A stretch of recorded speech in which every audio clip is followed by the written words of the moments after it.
தமிழ்.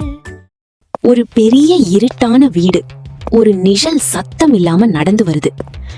2 மாதமாக ஒரு பெரிய பணக்கார வீட்ல இருந்து பணமும் நகையும் காணாம போயிட்டு இருந்தது. திருடன் யாருன்னு தெரியாம 10 வருஷம் வேலை பார்த்த வாட்ச்மேனையும் கூட வேலையில இருந்து துரத்திட்டாங்க. ஆனா அடுத்த நாளும் திருடு நடந்தது. அதுக்கப்புறம் வீட்டோட ஓனரோட மகன் யூஎஸ்ல இருந்து வீட்டுக்கு வரான். அதுக்கப்புறம் வீட்ல ஃபுல் சிசிடிவி கேமரா ஃபிக்ஸ் பண்ணாங்க.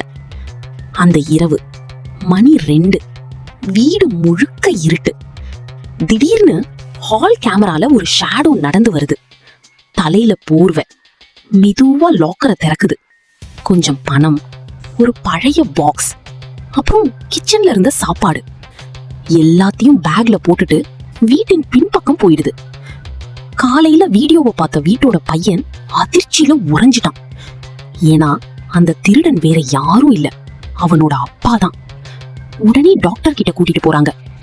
பிரெயின் ஸ்கேன் பார்த்த டாக்டர் சொன்ன உண்மை அங்க இருந்த எல்லாரையும் அழ வைத்தது. உங்க அப்பாவுக்கு ஆல்சைமர்ஸ் டிசீஸ் அதிகமா இருக்கு. அவரோட மனசு இன்னும் பழைய கஷ்ட காலத்துல தான் இருக்கு. அப்போ குடும்பத்தை காப்பாத்த பணத்தையும் சாப்பாட்டையும் ஒளிச்சு வைப்பாரு. இப்பவும் அதே பயத்துல உங்களுக்காக தான் ராத்திரி ஒளிச்சு வைக்கிறாரு. அத கேட்ட பையன் கதறி அழுதான். வீடு பின்புறம் புதைச்சிருந்த பேக தோண்டி எடுத்த போது அதுல பணம் மட்டும் இல்ல, அவன் சின்ன வயசு உடைந்த பொம்மை, அவன் முதல் சம்பள கவர்.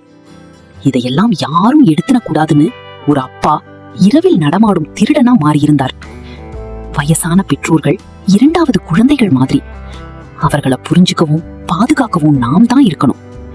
இந்த கதை உங்களை டச் பண்ணுச்சா கமெண்ட் பண்ணுங்க. மறக்காம குட்டி ஸ்டோரிஸ் தமிழுக்கு சப்ஸ்கிரைப் பண்ணிடுங்க.